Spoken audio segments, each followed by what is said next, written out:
Hey, good morning and welcome to the fourth hour of the Greg Belfrage Show. It's always great to have you along. I appreciate it very much.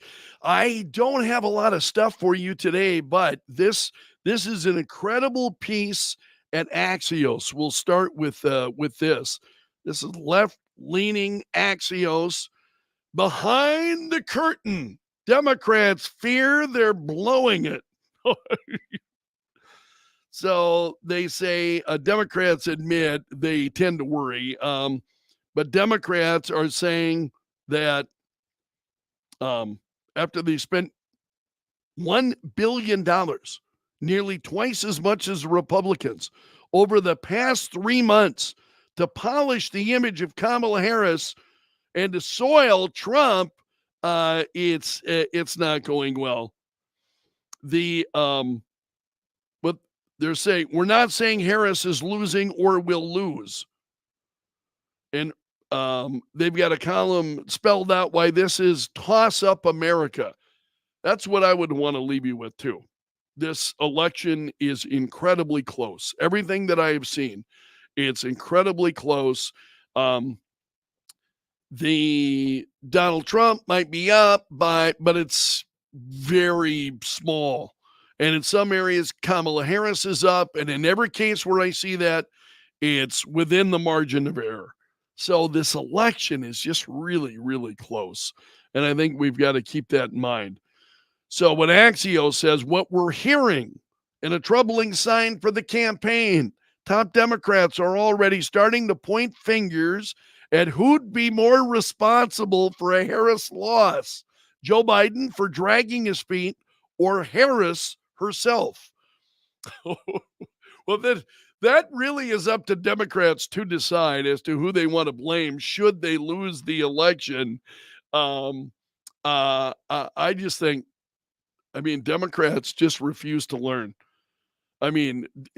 Even rank and file Democrats didn't want Kamala Harris when she was running for president previously. Why Joe Biden chose her as vice president, beyond me. But Americans have made it pretty clear that they don't really have a taste for Kamala Harris as president. So why it just makes absolutely no sense. So the finger pointing's already started. Is it Joe Biden's fault? Is it Kamala Harris' fault?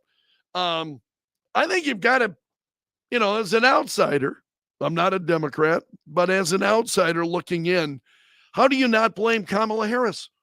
How do you not blame Kamala Harris?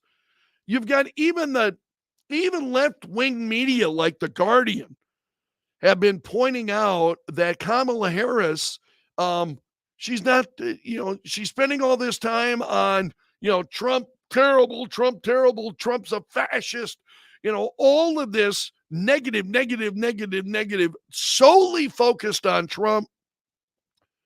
Where is the so-called joy that Kamala Harris was talking about? Where's the joy in this campaign? This is the campaign of fear-mongering. That's all it is. That is absolutely all it is. There is nothing more to it than that. This really isn't hard to figure out. So whose fault is that? Joe Biden got out of the way. He was forced out of the way. Let's remember, Joe Biden was forced out of the way. And when he really had nowhere else to go, he hung it up. He didn't hang it up until Democrats really turned on him. And at that point, he hung it up.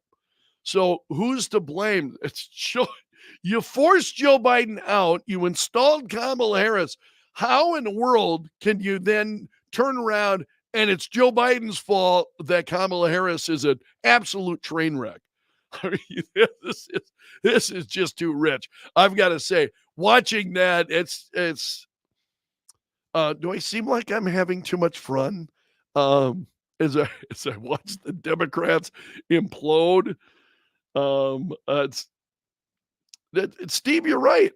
I think you're absolutely right. If they wanted to win, then first of all, they've got to moderate their views for one thing. But they need these far left wackos that we've seen out there, the pro-Palestine crowd that's been out there. They need them.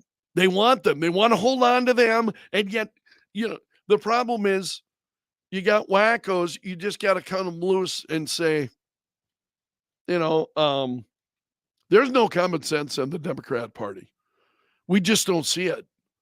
And that's what's so amazing.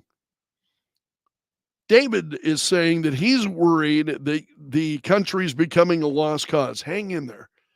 I want to always be filled with a sense of optimism. There are things that concern me. There's no question about that. We are the world's last great hope, and so many are willing to throw it away. Yeah, it's absolutely crazy, isn't it? As you watch this. So that's a piece from Axios this morning. Democrats fear they're blowing the election. Well, they are. They should be concerned about it for good reason. And again, isn't it a little bit late to be thinking about that? I mean, here we are, less than 2 weeks before the election. Isn't it a little bit late to be worrying about, who they're going to blame? And I thought, well, isn't that typical of the Democrat Party? They're already worried about who to blame and whose fault it is. But we're not saying that Kamala Harris is lost. We want to be very, very careful. We're not saying that Kamala Harris is lost, but it's your fault. That just makes absolutely no sense, man. All right. What else is going on this morning? This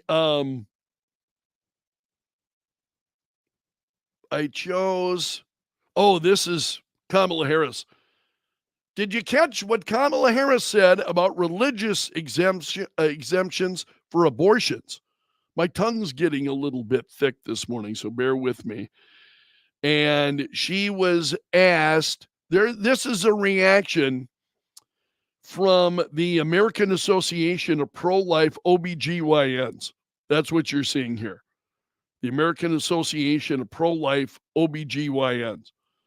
When asked if she would allow religious exemptions on abortion, she said she would make no concessions.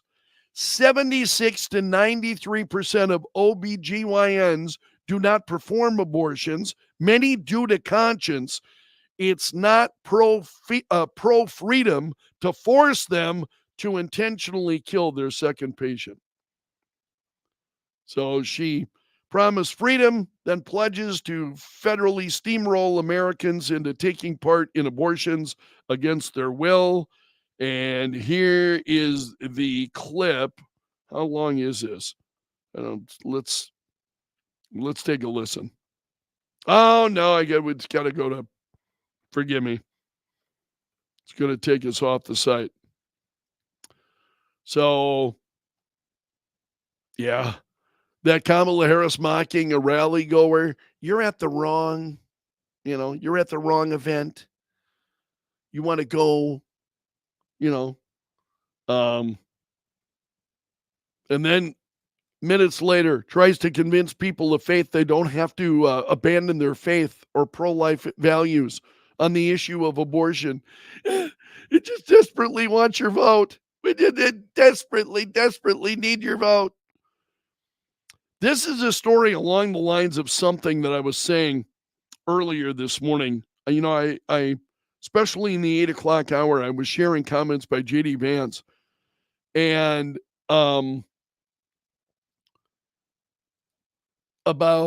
he was saying, if it's coming to destroying friendships and longtime relationships, J.D. Vance, saying, just don't do it. Don't do it. Politics is not that important that you need to destroy friendships and so on.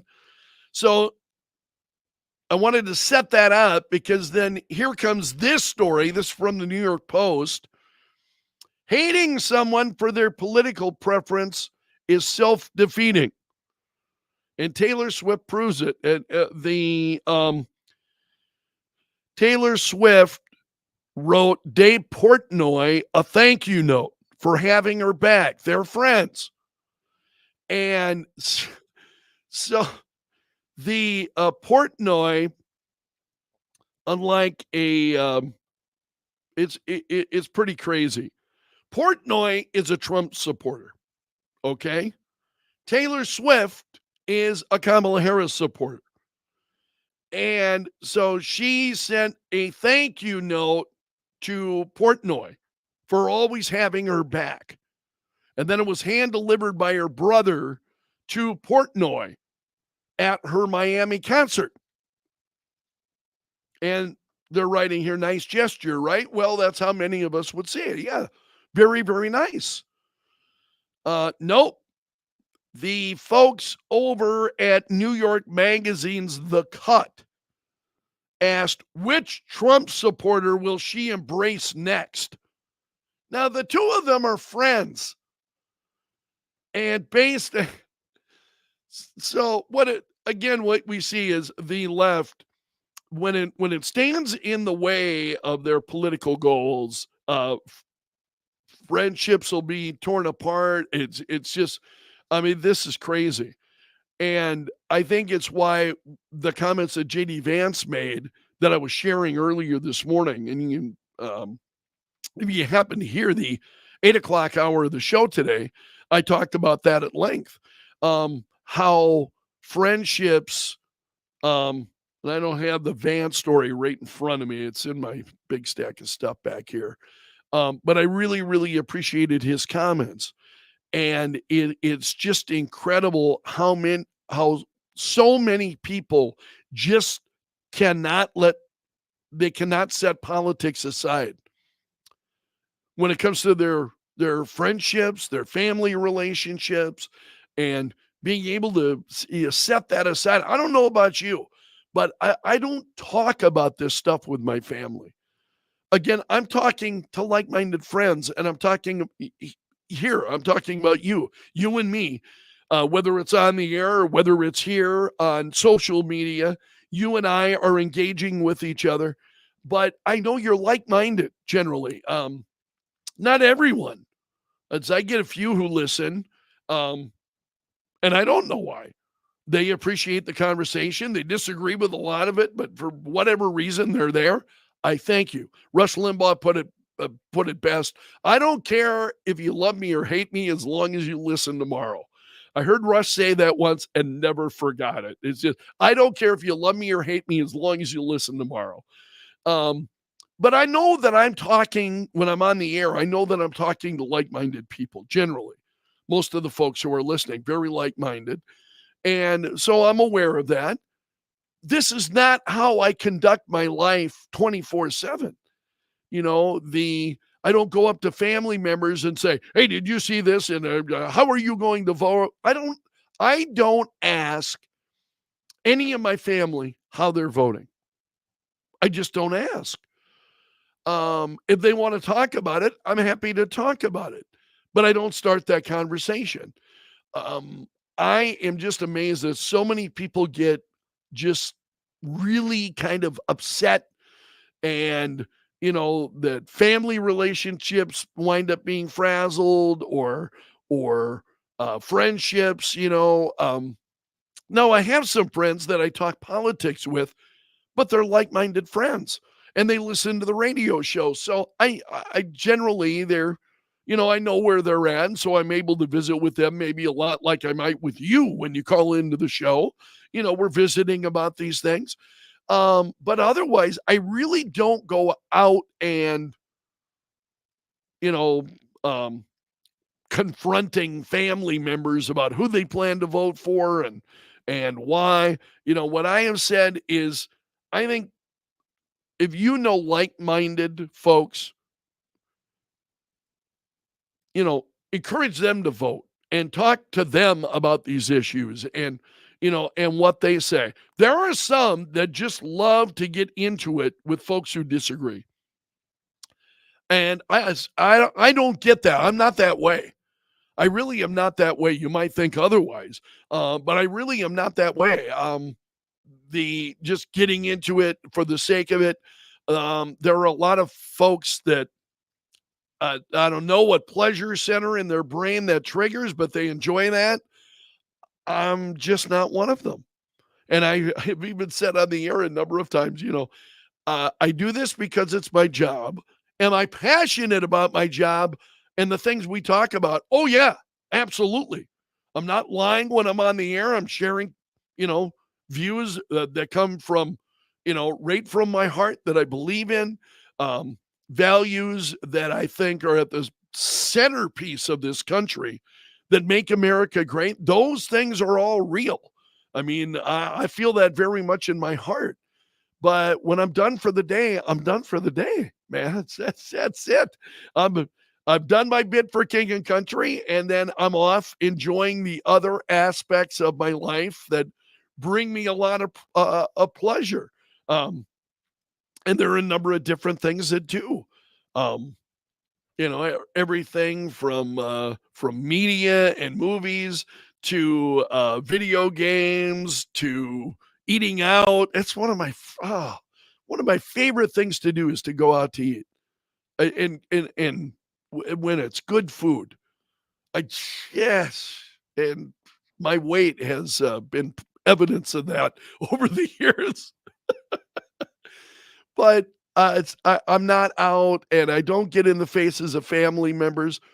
And I know which family members that see things very similarly. Maybe, we don't all agree on everything. Even you and I am sure we don't agree on everything, but hopefully we see things similarly. Um, and I know which family members are like that, and then I can have conversations with them privately. But I will tell you very honestly, when somebody brings up politics and we're at a family gathering, let's say it's Thanksgiving, which will be coming up pretty quickly. So let's say it's Thanksgiving, and somebody starts talking politics, and I'm like, no, don't no, I'm not the person who's gonna go there. I just don't. I would rather enjoy my time with my family and my relationships and find out what's going on with them and what's new with them and that kind of thing. Um, so I think JD Vance is onto something when he's talking about, don't let politics now I'm paraphrasing, this is not exactly what he said, but he said, don't let politics destroy your relationships because, he and his wife have friends apparently who um, are getting into it with them about their politics and where they're at. And it's like, okay, now what point is that? It's JD Vance. He's the running mate for Donald Trump. What do you think? You're going to get into it with JD Vance and what? He's going to go, oh my God, you're right. What was I doing? I must be nuts. I got to drive. Man, Trump's got to find a new running mate. I'm out. What do they expect? I mean, that is, first of all, I want to be very careful. But do people expect he's just going to drop out of the race or you're going to argue and what? You're going to change his mind? I think many of us, we've got our beliefs. I want to be careful here because I don't want to make it ever sound to you like nobody could ever change my mind. There's on certain issues, nobody could ever change my mind. For instance, I'm a pro-lifer, have been my entire life. I don't see that changing. You're not going to change my mind. Other issues, yeah, I'm willing to listen, and there would be certain things that, yeah, I would say, okay, maybe I'm looking at that wrong. You've given me something new to think about. I appreciate that. I'm going to look at that a little bit differently because of what you had said. Or I'm going to take another look at it. But the idea that, folks are longtime friends are arguing with JD Vance and his family, it's like, I mean, he's not going to change who he is. That's who he is. And this is who I am. you know? But again, I'm not the Greg Belfrage that you hear every day is very much real opinions, but the microphone's not on 24 hours a day, if you know what I mean. There are times when the microphone's on and I'm doing my thing, and when the microphone's off, baby, it's off. And again, I'm not saying I completely transform like Jekyll and Hyde into somebody else, but I just, you know, politics is important to me, but it's not everything to me. Do you know what I mean? So I hope many of you feel the same kind of way that, politics is especially right now. We're getting close to the election. Boom. It seems like, especially when you watch the news at all, man, it seems like politics is the only thing that's going on right now. It's politics, politics, politics, and polls. Trump's ahead. No, Harris is ahead, by a half a percentage point, which is not being ahead at all. That is a virtual tie. This election is going to be close. What's important is that you vote, is that you get out and vote. Um, Again, I know that some of you already have, but I think it's just incredibly important that you get out and vote, whether you agree or disagree with me. I think it's important that you let your your voice be heard, and especially here in South Dakota on those, we've got 4 different state constitutional amendments. You've got 2 initiated measures. You've got a referred law. There are a lot of reasons for you to vote, and we've touched on a lot of them during the show. That carbon capture pipeline is one of them. The top 2 tiered elections, abortion being on the ballot, just a lot of things that you need your voice to be heard. So it's just critically important that you get out and vote. I just can't stress that enough. And I think I'll get off the pulpit at this point. I want to look at some of your comments here because as we're talking about friends and family and the conversations that we have with them. Denise says, I can talk with my family and friends about politics, but not often. I have been lucky not to have lost anyone. Yeah, absolutely, absolutely agree. What was Steve saying here? Oh, Steve lost a friend. I lost a friend. I left him because I can only be called a Nazi so many times before I'm done with you. Steve, I don't blame you. And other people who are watching. Oh, Melissa, it's good to see you, Melissa. Melissa says something similar happened to me with friends and even extended family. Heartbreaking. Yeah, I totally agree.